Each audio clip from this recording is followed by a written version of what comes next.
હવે guys good morning, જય શ્રી કૃષ્ણ, જય માતાજી. આજે ઢીંગુભાઈ છે સ્કૂલે, આજે પહેલો દી. એમ તો બાલ મંદિરે જતી હતી પણ મોટી સ્કૂલમાં પહેલો દી. અત્યારે યુકેજીમાં આવી એટલે એને અત્યારે ટાઈમ થઈ ગયો લેવા જવાનો.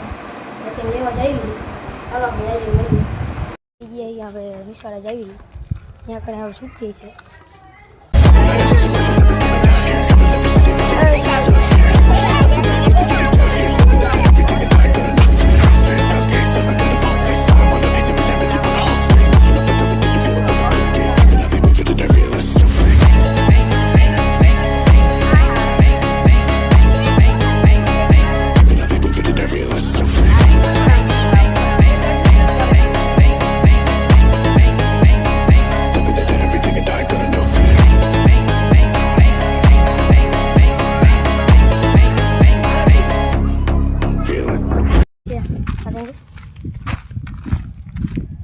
તો ગાઈસ વિડીયો સારો લાગ્યો લાઈક અને સબસ્ક્રાઇબ કરતા રહેજો. મળીએ નવા વિડીયો. તબ તક કે लिए बाय बाय.